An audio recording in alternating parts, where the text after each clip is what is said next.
Well, good morning. Longhaultanker, straight razor shaving with Longhaultanker, and today is Sunday, the 9th, I believe it is, the 9th of June 2024 at approximately 0830 Central Time, United States, and I am in the Love's Truck Stop at Herculaneum, Missouri. And I have approximately 48 hours of growth, my last shave being on Friday morning at approximately 0700 off camera. That's why I mentioned that, off camera. Let's get going on the equipment. I did take my roll-up out of my travel bag, and I'm using, instead, I'm only bringing the requisite number of razors required for the trip itself, and so and a backup. And so I'm using my Thiers Assard leather sheaths, and so I have with me at the sink this morning, I have 3 with me. This is my backup. I got a head razor and a face razor and a backup, and another one out in the truck, that just in case I get called away on another load and I'm gonna be gone longer than anticipated, so, which is unlikely because the product I'm carrying doesn't allow for trailer washout and reload on the road. It's a class 6 poison, the product I'm carrying, and most washouts don't like to touch class 6 poisons. Go figure about that. All right, so we will unsheath the razors for today and toss those aside over there. And for the face shave razor, this is the razor I used Friday morning because I want to make sure it was going to be okay. And it may not look like much, but it's a George Wostenholme pre-1891. The scales on it originally were horn scales, and they were all eat up with wormholes and crumbling and just awful. And so this has a very, I like that. I have only used this maybe 2 or 3 times in the past, and even on camera, but these came to me by way, let's see if I can get a good shot of George Wostenholme on the tang. You can see there's some markings there. They're not focusing. Maybe that's a little bit better. Anyway, nothing on the backside. So my shop manager, one of my shop managers, discovered that I'm into straight razors just about 2 years ago, year and a half ago. And so he came to me and said, look, I've got these straight razors that were handed down from my grandfather to my father. Now I've got them. And I hear you're into straight razors, so can you take a look at them? They're in pretty rough shape, he says. He's not that I want to use them, but I would like them cleaned up a little bit. And so I said, yes, happy to do it. I said, I'm not very experienced in that sort of thing, but here's what I will do. And I gave him a step-by-step plan of what I would do. On this one, I was going to take the scales off. I was going to use pumice soap and just give it a good washing and knock off all the heavy spots on the rust and so forth. And then I came back with high grit, wet dry sandpaper. Started at 1,000, 2,000, up to 3,000. And at least on this, well, both of them turned out about the same. And so this is how mine turned out. What was extraordinary about his is that his had ivory scales, and they were butterscotch in color, and they were just beautiful. And I discovered in the process of my cleaning them up that they were as brittle as peanut brittle. and thin. They were much thinner than even these, and and I tried to be mindful of that, and I was very careful. Right down to the very end, and then somewhere up here on the pin area, it snapped. And oops, not that he was not that concerned about it. I said, you can use a little super glue. I should have glued them back together for him, but didn't. And I asked him, I said, you want me to keep them a little longer? He said, no, not necessary. Because he said, I don't plan to use it.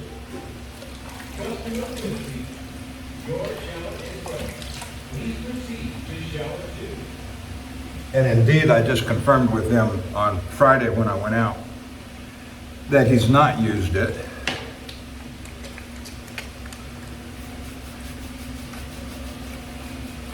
And he's very satisfied.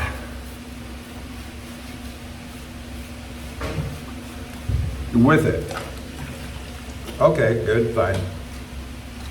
And then what I did is I took mine and I sent, he gave me this one as thanks and payment, so to speak. I didn't charge it, not that I was charging him, but he gave this one to me. And I sent it off to my good friend, Matt Lukey, Lukey3262 on YouTube here.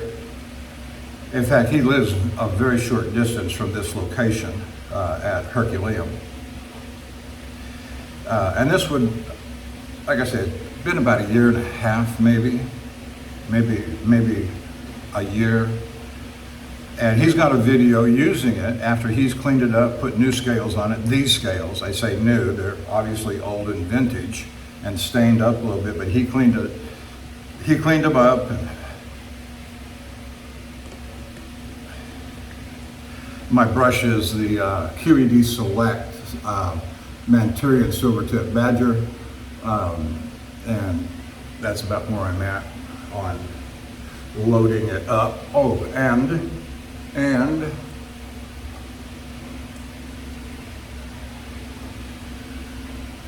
using Sterling Soap Company Bay Rum this morning. It's a delightful scent, delightful.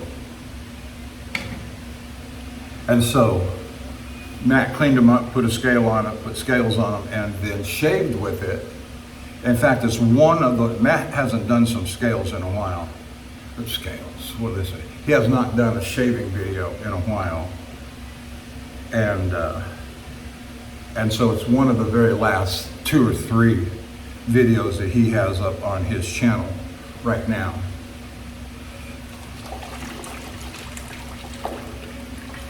And so he honed it up on Japanese naturals. And so that's what we're working with this morning.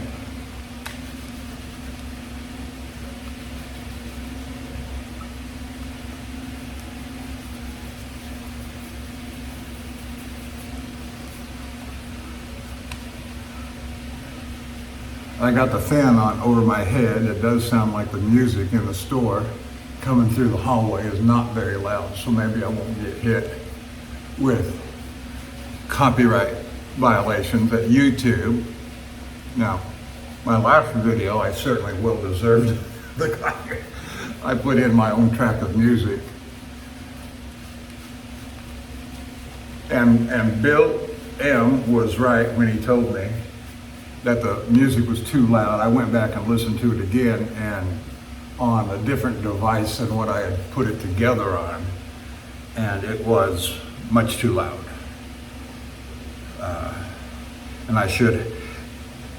And I will say that the idea of checking on that in the track in iTunes did cross my mind, but I got so busy with other things in the putting together of that last video that it slipped my mind. Oops, sorry.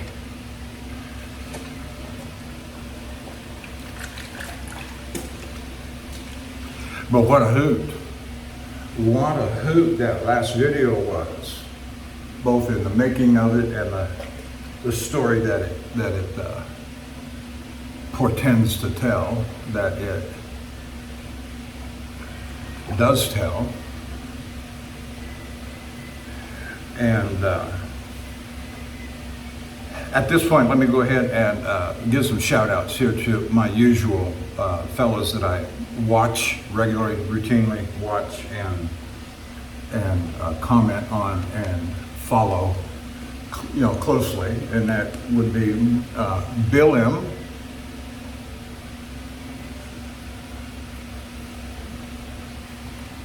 Bill's become quite the good friend, and we talk regularly on the telephone. And if you ever want to call me, anybody, I've put my name and phone number in some of the threads on some of the videos.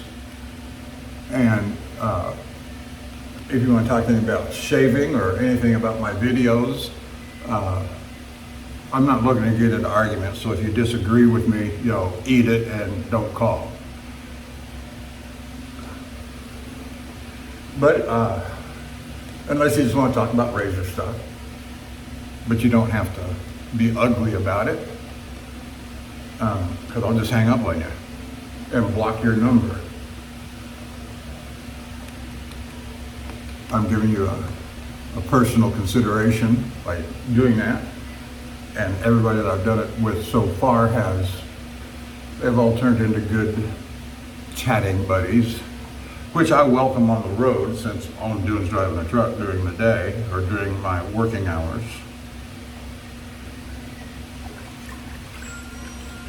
Had a hot shower, as usual here at Herculaneum. The sink water is tepid. So Bill M, and then Lukey 3262. I think Straight Face Shaved is the name of his channel. That would be Matt Lukey here in the St. Louis area. All right, here we go. Japanese Edge. Yeah, it's just a little sliver of a razor. Do I even call it a 3/8? I don't know.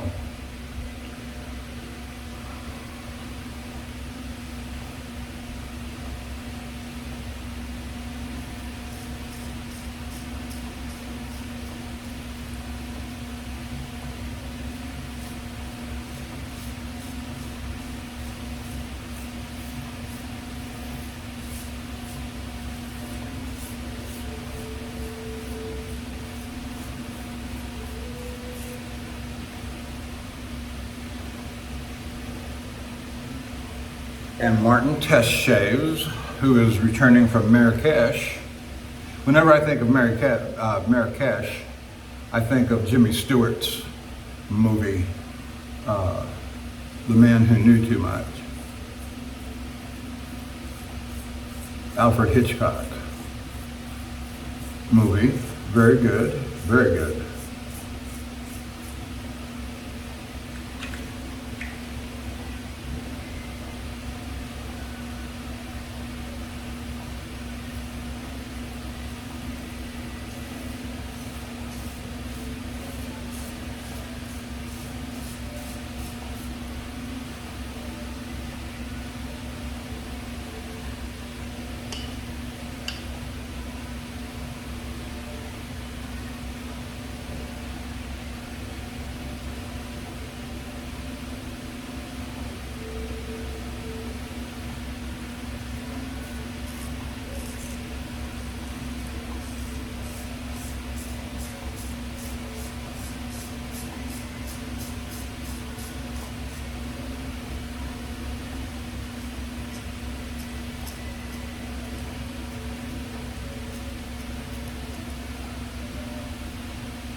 And after Martin Test shaves, I've got Dapper Shaves, Jock in South Africa, and Gene Staplefield, a young man who's beginning on his straight razor hobby.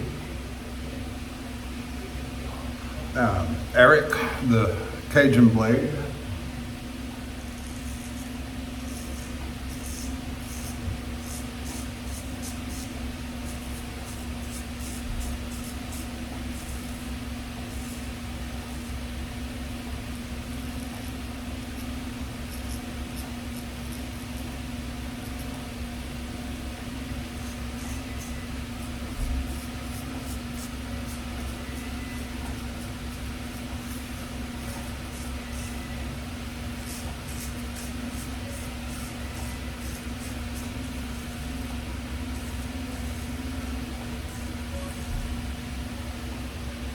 And I'm sure I'm missing some that I watch regularly, but those are the main ones that come to mind right now. I did watch Hey Eric, what time's dinner? He's got a little shorty up this morning that I caught before coming in.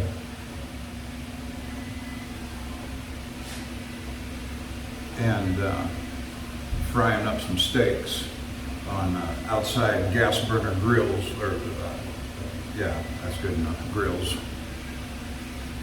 And they look butter and garlic and whatever else he's cooking up there. My wife asked me yesterday, you want a steak when you get home? I said, sure, that's fine.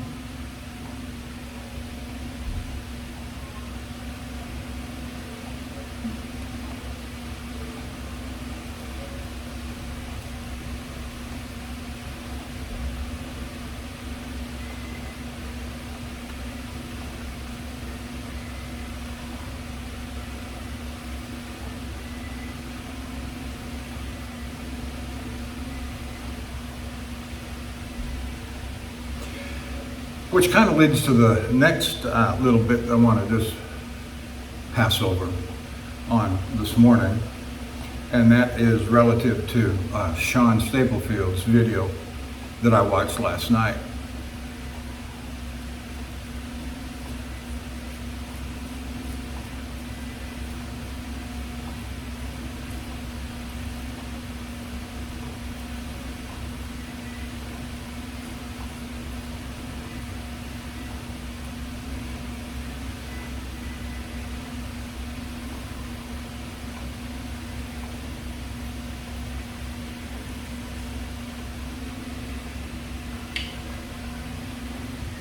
But I want to start with this principle first, and that's just simply to say, it is never wrong, it is never immoral, it is never unethical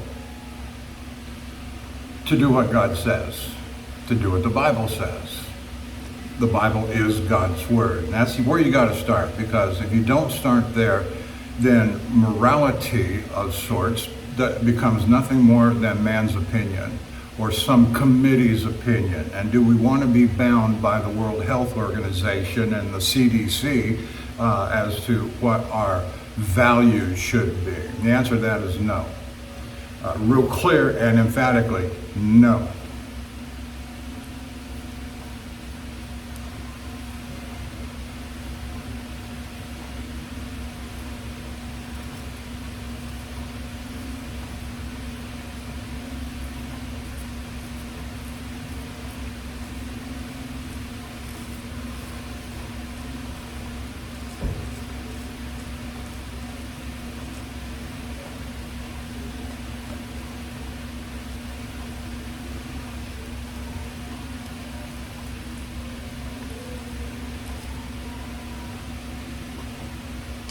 Now, God communicates in a number of different ways in his book.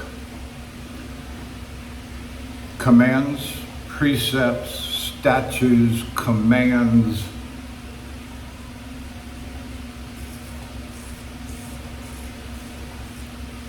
commands that are both positive and negative. Do this, don't do that.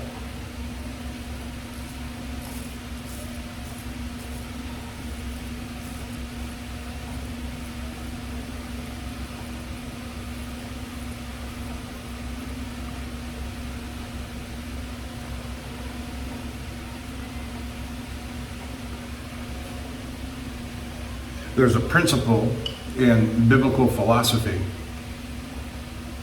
called divine positive law. And that's just simply what God says. What God says do. Divine positive law.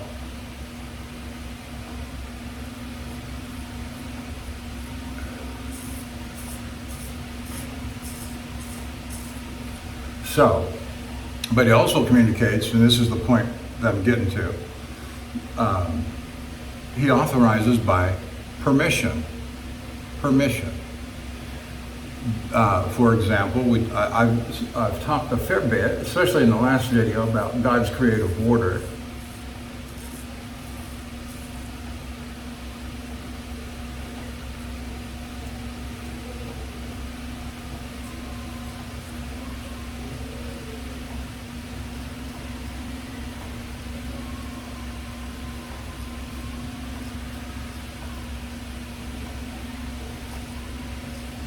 Oops.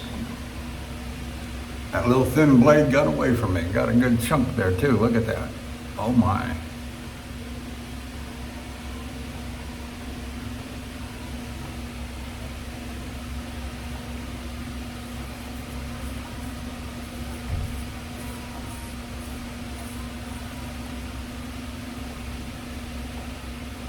That's going to turn everything red and brown. So, divine positive law, and by permission. And so, God's creative order, he gave us all the animals in the garden to eat, or at creation gave us all the animals. And the fruit, and the trees, and the berries, and the nuts, and the grains.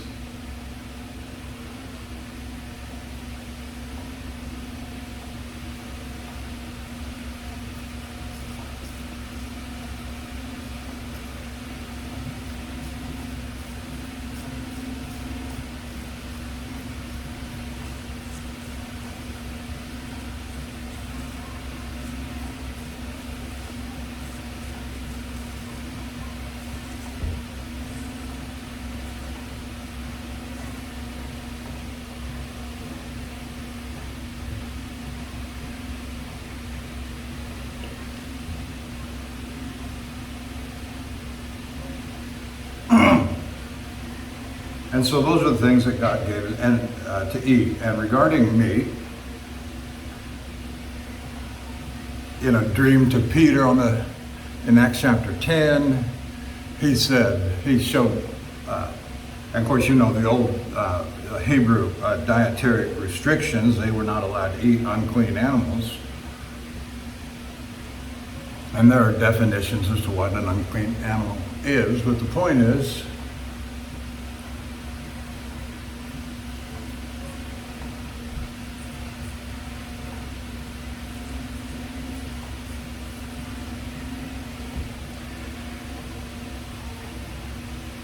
God showed Peter all these unclean animals, and he said, rise up, kill and eat. And Peter said, no, and I'm not going to eat unclean animals. And God says, what I've called clean, don't call unclean. Oh, yes, sir. Oh, we're having a little change in the guidebook, are we?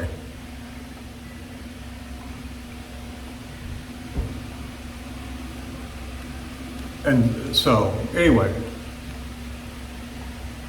Bible is full of instructions and permissions about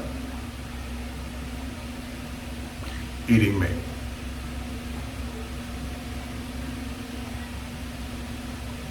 In 1 Corinthians chapter 8, there are the prohibitions against eating meat sacrificed to idols, which would have been common in Corinth and Rome in Greece, Athens. There are prohibitions, I believe it's in Acts 16 or 17, I forget right now, about the consumption or the eating of blood.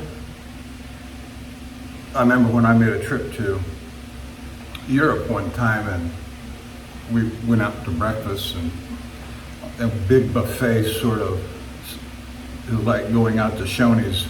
I haven't been to a Shoney's in a very long time. And having blood sausage on the buffet.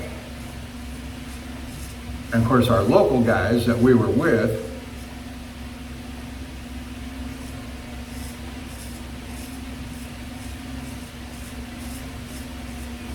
they ate the blood sausage. They'd been raised on it. And I wasn't going to sit there at the breakfast table and say, you shouldn't be doing that.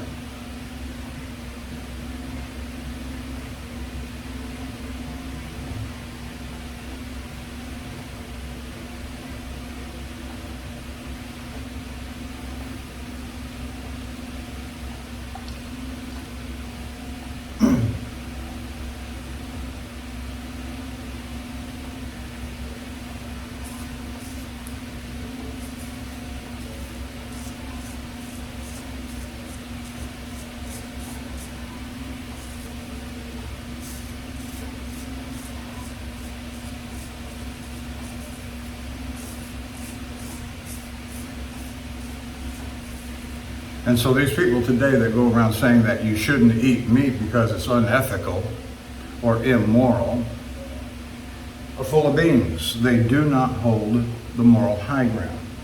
Where do they come off with claiming the authority to say that that's, well, I choose a more ethical lifestyle?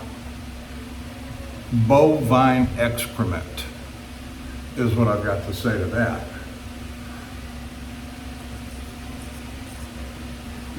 When you do what God permits you to do or commands you to do, it is never unethical or immoral.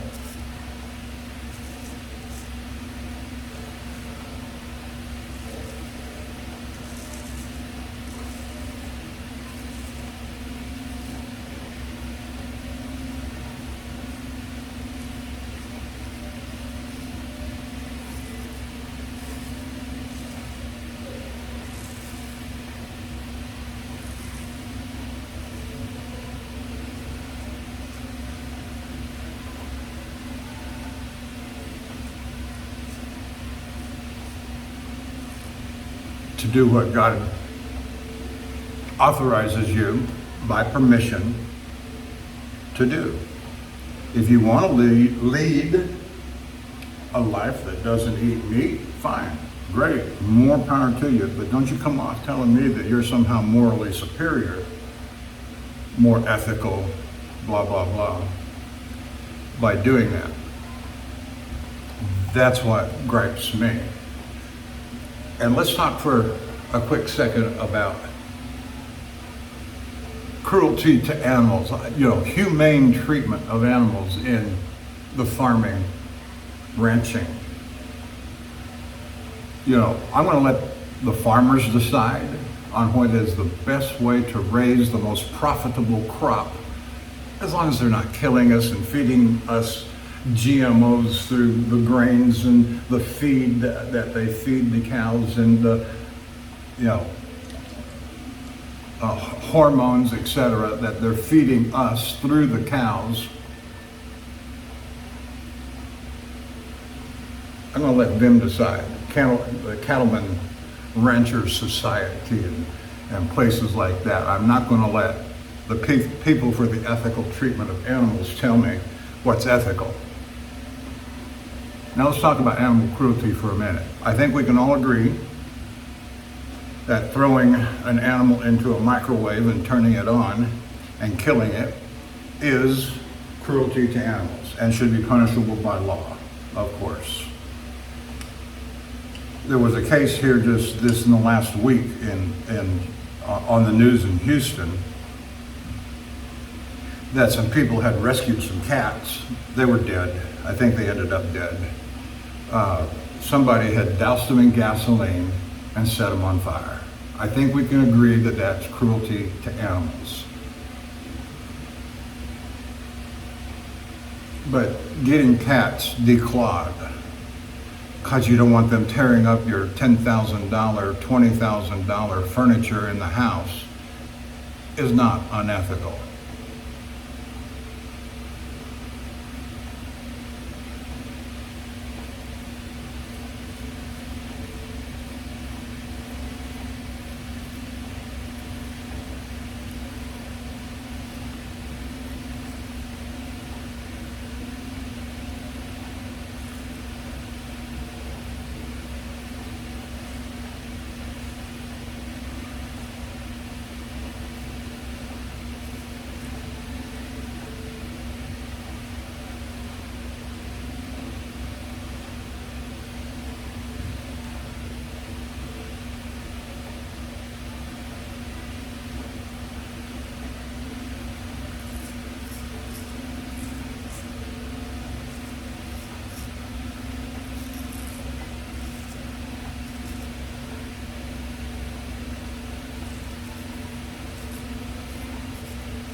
So I'm not going to, don't be intimidated. Do not be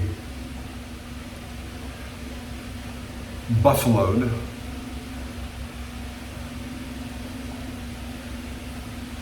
When these people start claiming moral high ground of being morally superior, when they're really just stupid.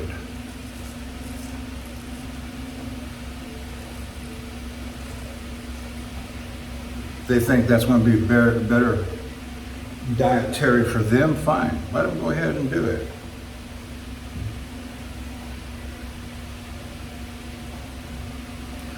I don't care. What I do care about is when they start trying to enforce extraordinary measures into the raising and production of animals, cattle,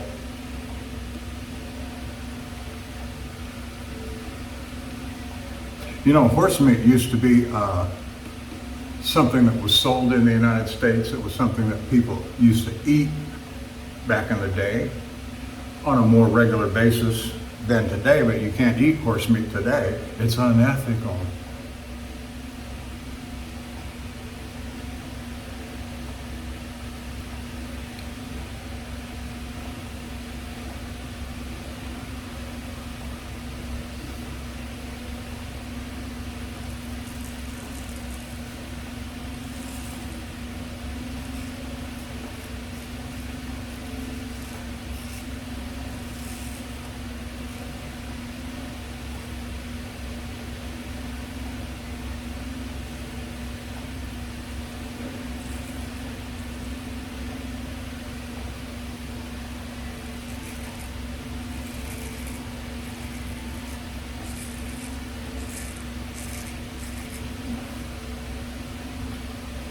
Well, I think that's about all I want to say on that.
Well, I'm surprised that didn't bleed more than what it did.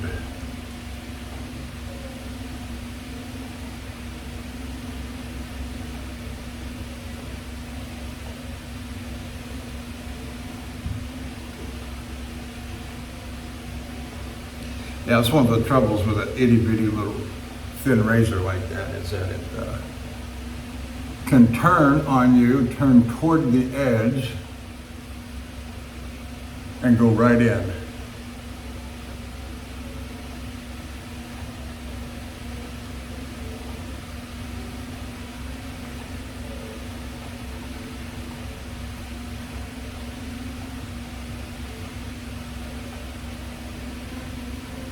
I sure did get lots of soap on that lathering.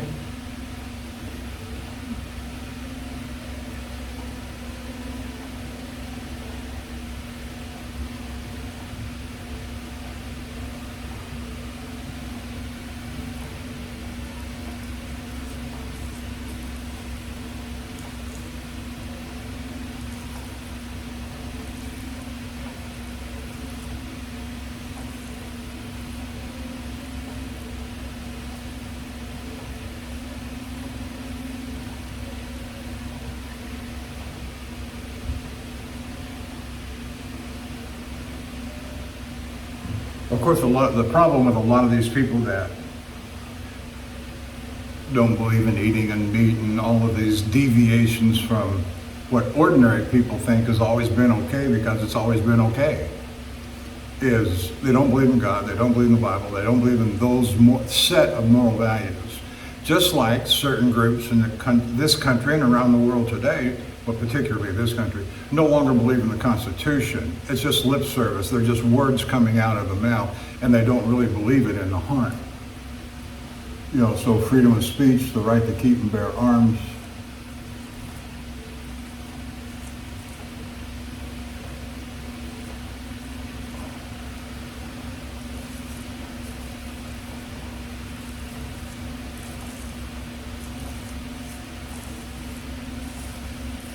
And you know where that's most evident today is, well, I say most evident. There's so much going on that's most evident today. And those that are sitting in prison without trial from the J6 charges and allegations.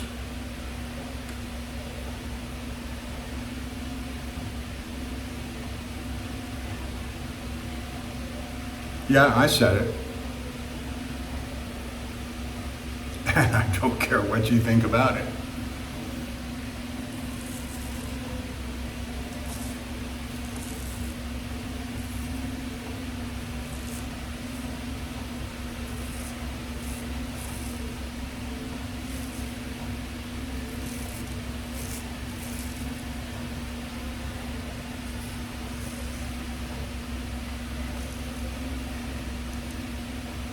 Oh, it just feels great.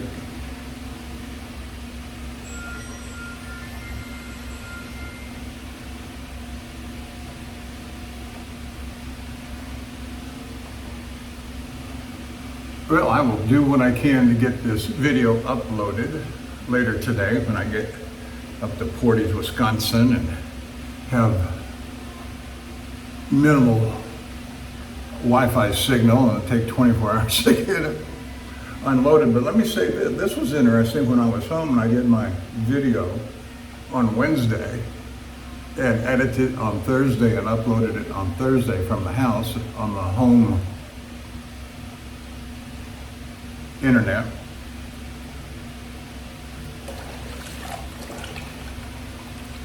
From the time I pressed upload, it was less than 2 hours. I was shocked. Oh, shocked. That was my shock face.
Just remember that the works of the devil have no authority, and they can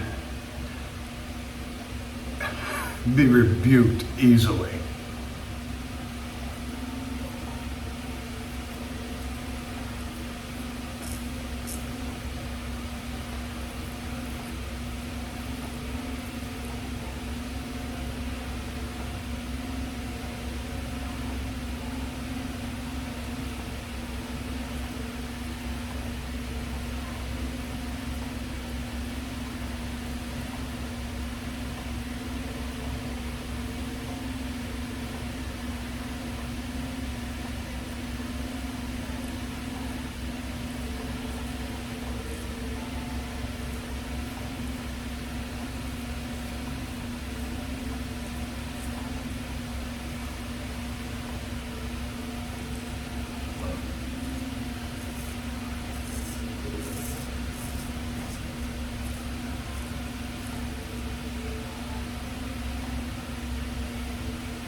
Well, it's been a good and uneventful trip since I left Houston. The trailer did not get back to the yard until about 2 o'clock, so I got away late. Got into Shreveport about 7:30, 19:30, Friday night, but I got up early the next morning, yesterday morning, and rolled out. At the usual time, I got into here about 4:45 yesterday afternoon, 16:45. The reason I use military time is because it's what the company uses. And when I first started with this company years ago, I made a couple of mistakes because I didn't understand my military time.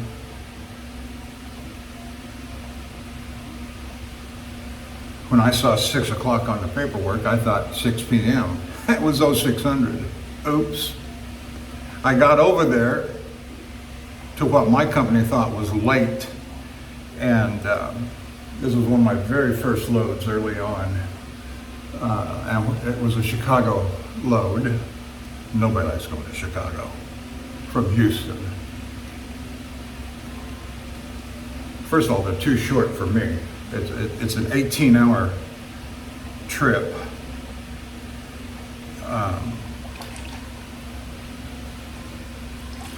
And it doesn't hardly pay because there's just not enough miles in it.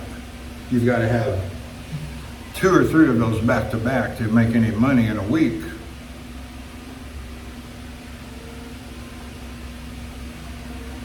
Anyway, so from that point on, I try to refer to everything in military time. I've got all my clocks, my personal clocks, the ones that I refer to in the truck on my phone, set to military time. And I always refer to it when I'm talking, I use both. I'll say, 1900 and 7 p.m.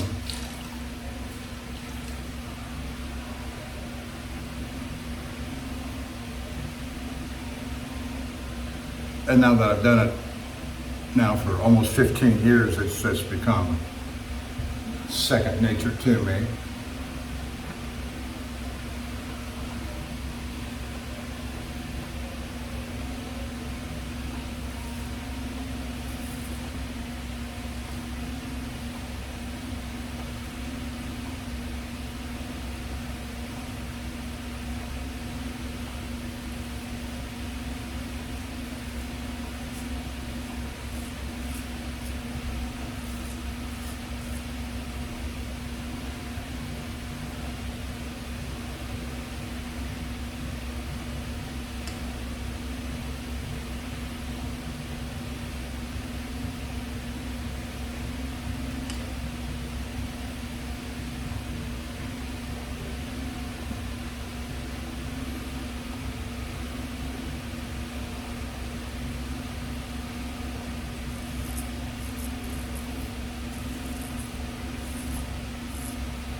You know where the thinking of this animal rights stuff goes? I'm going to tell you, all these prohibitions, do this, don't do that. You're going to love this one. It goes right back to the temperance movement and the Volstead Act. And how did that turn out?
for those still trying to figure out the Volstead Act, it was prohibition and led to the age of Al Capone.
I don't know if you notice those strokes, but what I usually do when I get to this point, and I'm doing the under chin on the neck here, right-handed, is I'm pulling to the right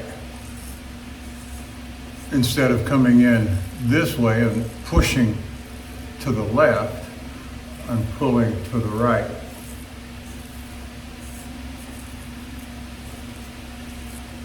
You know, those whiskers, pesky, demonic whiskers, just love to hide in the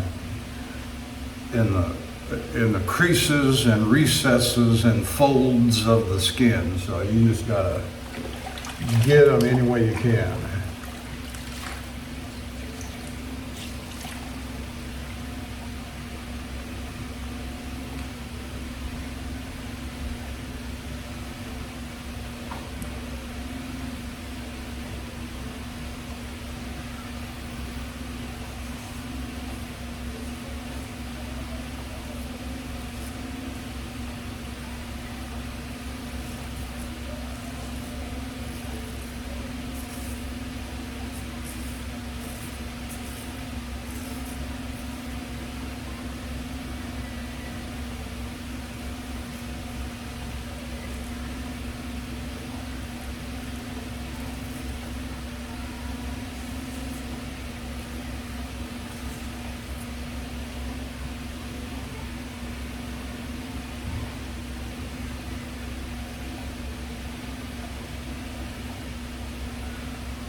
Once you tear yourself away from the anchor of the Bible that provides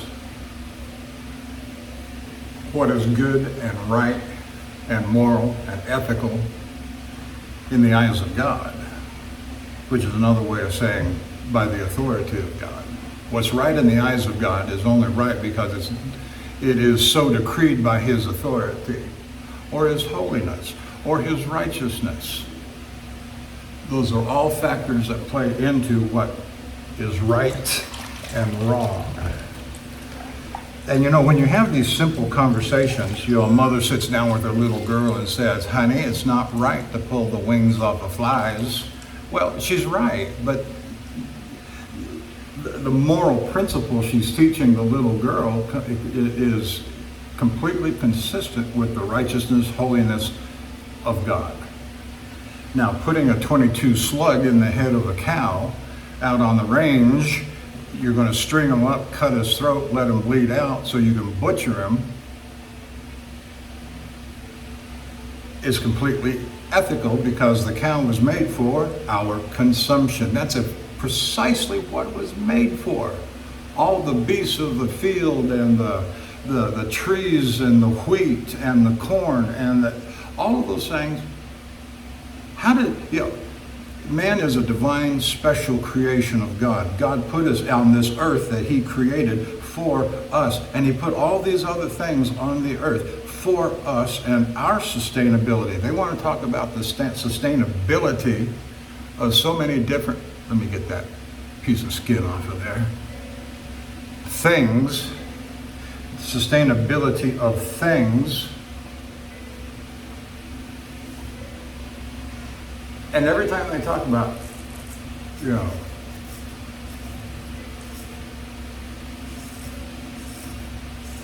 carbon is a poison to the atmosphere. Bovine excrement. Bovine is essentially, carbon is essentially emissions. Now I'm talking about, what is that, CO2 or whatever it is.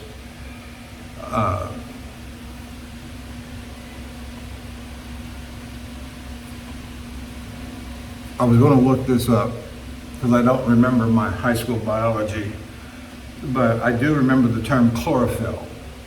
And and the plants breathe in CO2 and exhale oxygen, right? And the ocean turns over CO2 and releases oxygen. And so to remove the carbon from the atmosphere, from the environment, because it's poison, is only to kill us. And look at the people that are promoting this stuff too. And I'm just, Noah Harari, what?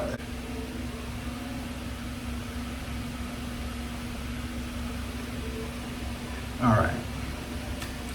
I might have to edit that part out.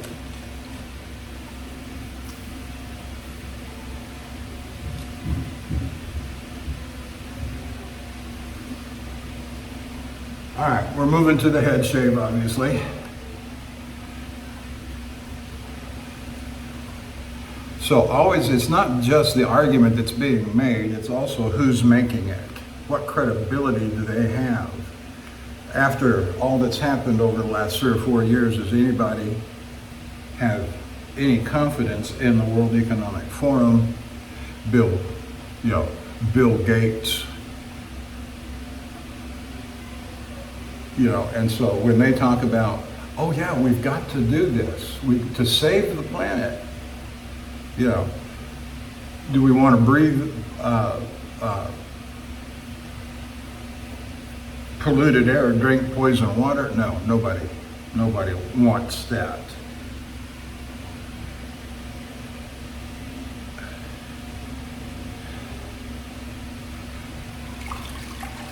That's why we don't throw mercury, wastewater, into the rivers.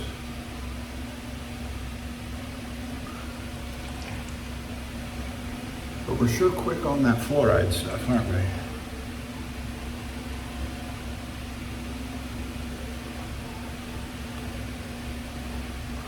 More and more is coming out how we've been lied to by the same people over and over and over again, to our detriment, to our poisoning, to our extermination. And we're starting to wake up to it. It's about time. All right, I'm going to stay with the same razor because I want to.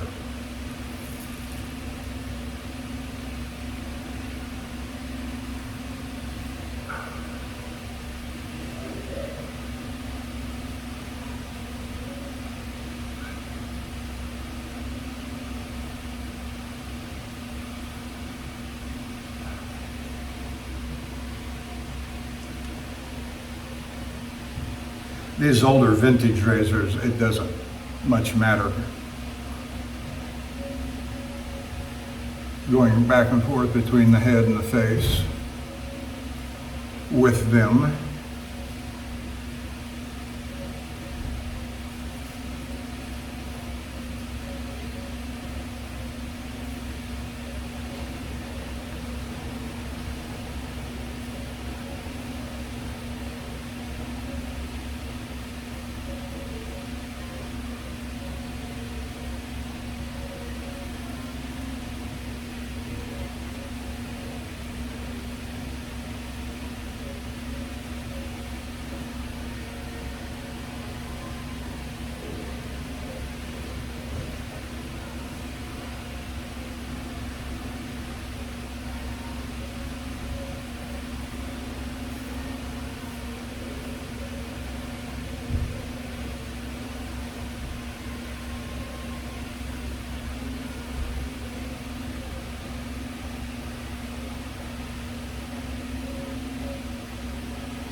So Sean, I just want to thank you for your good little talk you had in the video that I watched last night.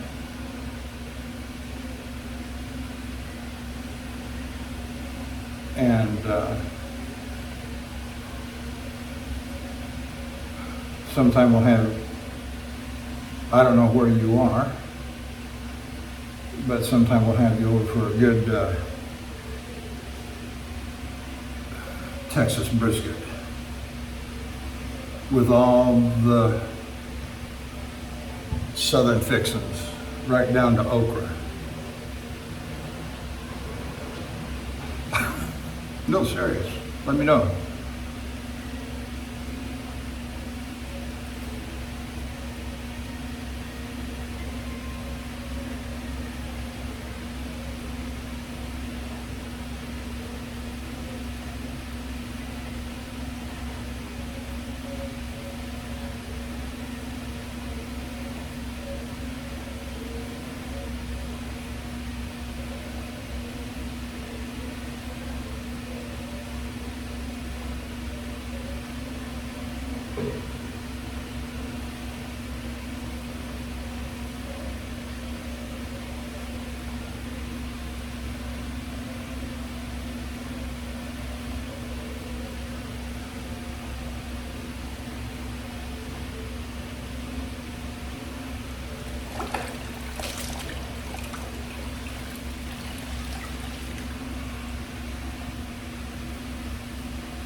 Nothing better than a smoked brisket on a pellet smoker with apple or mesquite,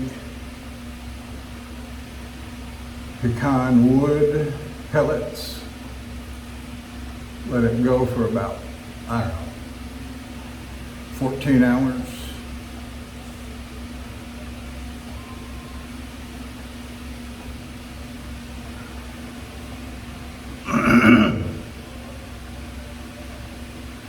Corn on the cob, wrapped in foil, put on the grill.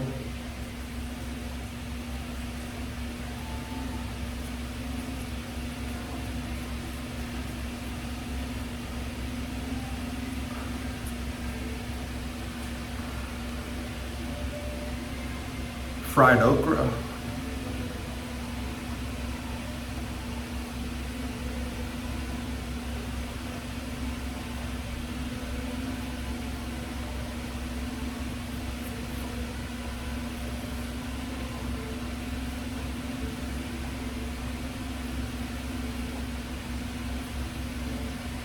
Now we could go Texas style beans, which are pinto beans, but I'm more partial to traditional baked beans with brown sugar and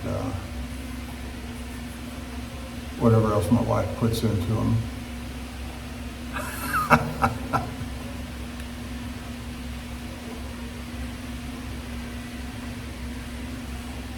Sweet baked beans.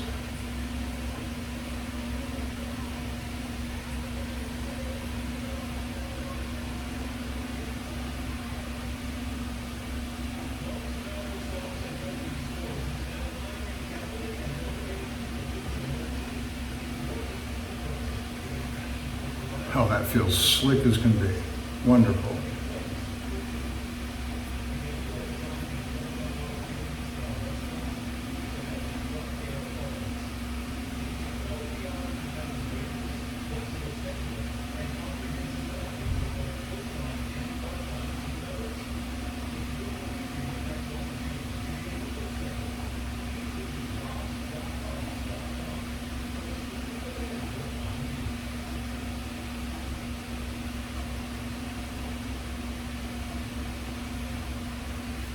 Wonderful.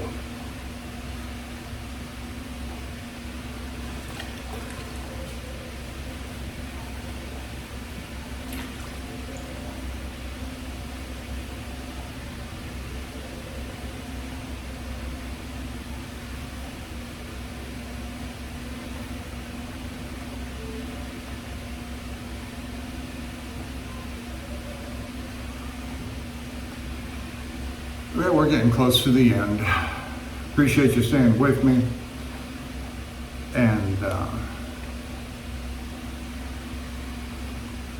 I was glad to see Jock have a new shave video up.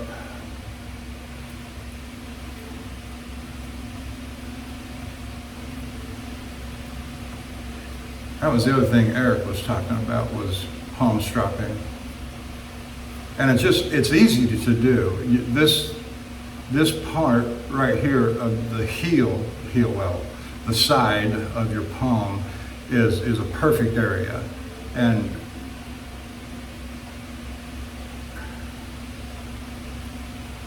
it's strong enough and soft, that's right. It's soft enough, strong enough to support the razor. And right down to it, human skin is leather anyway, of sorts.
Meat and beef in particular not only are the best sources of protein, but also are instrumental in the production of the blood supply of the body. And it's funny how that works. Everything in creation that is meant to sustain man has a direct positive impact and benefit on man. Funny how that just all worked out. As if somebody designed it, created it for us.